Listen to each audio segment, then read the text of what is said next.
God's freedom. I'm looking at just 3 passages that run into each other from the end of Luke 5 to the beginning of Luke 6.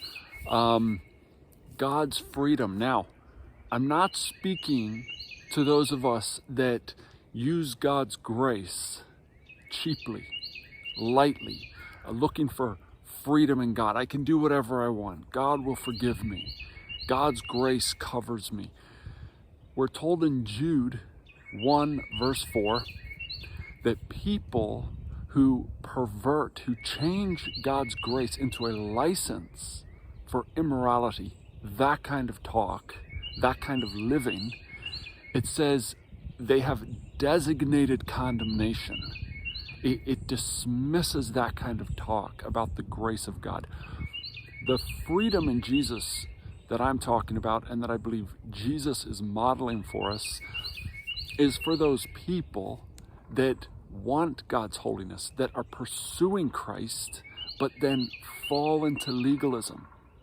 Very easy to do. If we have found some kind of freedom in the ways and the rules and the teachings of God, well then Satan will use those same laws to bind us up. He'll pull out the spirit of freedom or what they were for, and we become attached to the rules. We become legalistic. Gloom sets in. Have you experienced that, where you start to lose your joy in Jesus? Jesus said in John 8:31 to 32, speaking to believers, it said to those who believe, Jesus said, those who hold to my teachings are really my disciples. They will know the truth, and the truth will set them free. That's who I'm speaking to today. People that are pursuing Christ, but have found themselves struggling a little bit with rules. Legalism gets in.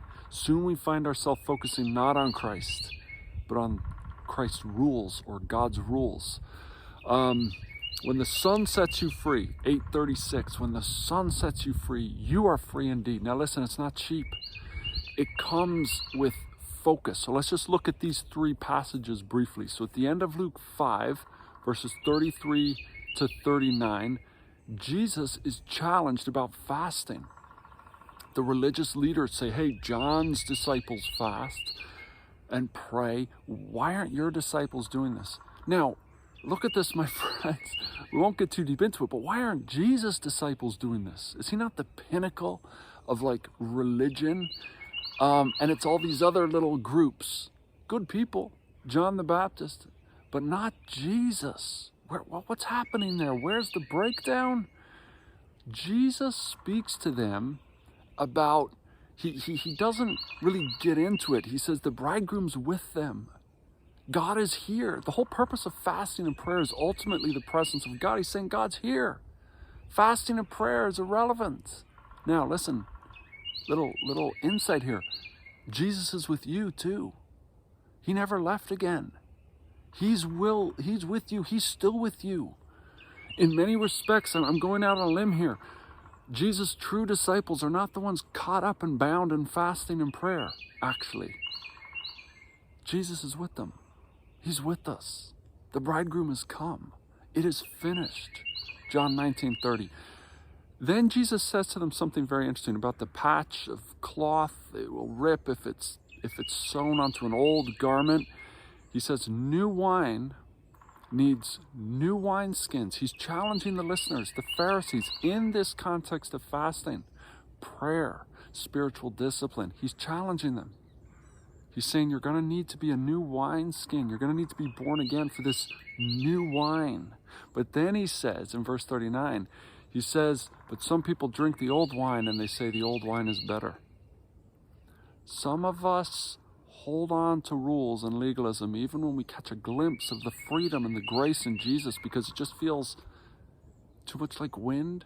John 3:8, he who is born of the Spirit will be like the wind. You can hear its sound, but you don't know where it comes from or where it's going. We don't like that feeling. We want laws, rules. We want to notch it up on our resume. We want pins, badges. And so sometimes we're addicted to the old wine, and we don't want the new wine. We don't want the freedom. It leads into Luke 6, 1-5. Again, we have Jesus' disciples. They're just free in their spirit. They're doing what the Pharisees say they shouldn't do on the Sabbath. They're breaking grains and they're eating. They're working. Not really, but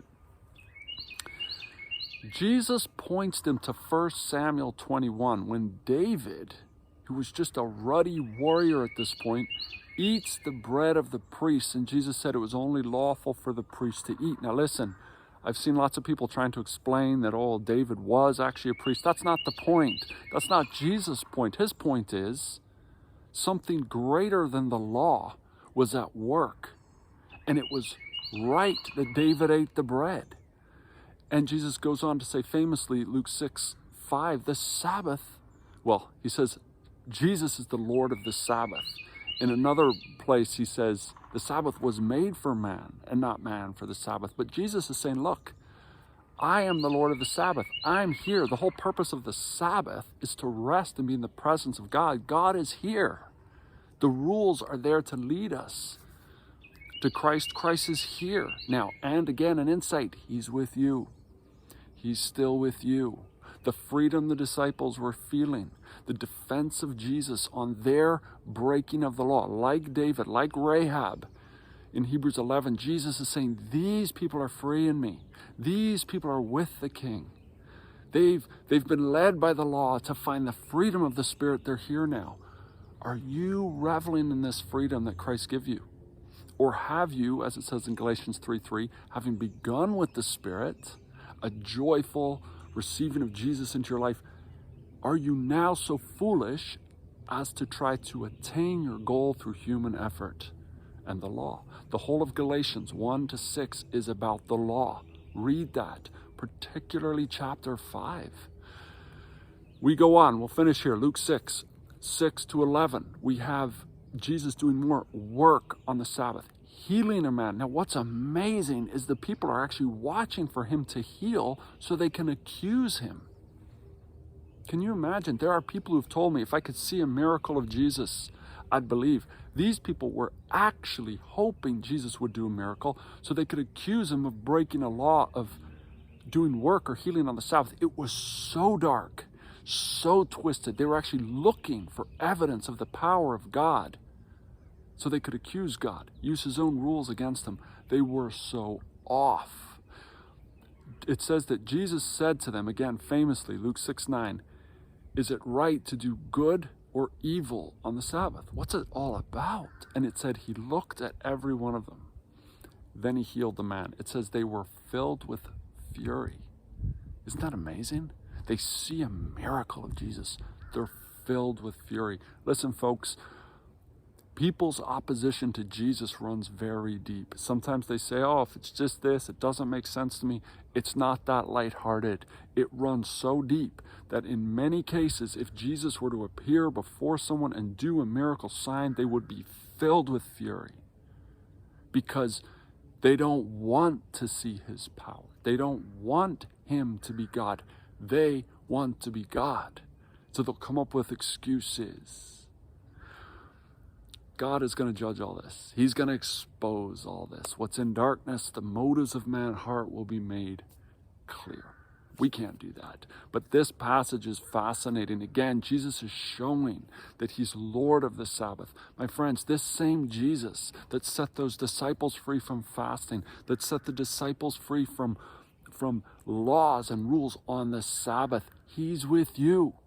He never left us. He came to stay. He came to pour out his Spirit. There is freedom in Christ for those of us that are holding to his teaching, looking for freedom, not trying to make excuses that his grace covers our sin. Those of us that really want the holiness, but we can get sidetracked by legalism. And if we just go a little deeper, look into the Word, Jesus is breaking open the purpose of the law into higher freedom. And that freedom is there for you. Listen, another thing to note, Colossians 2:16-23. Read that, ponder it. Verse 23, Colossians 2:23. Paul is saying these rules about do not taste, do not handle, do not touch.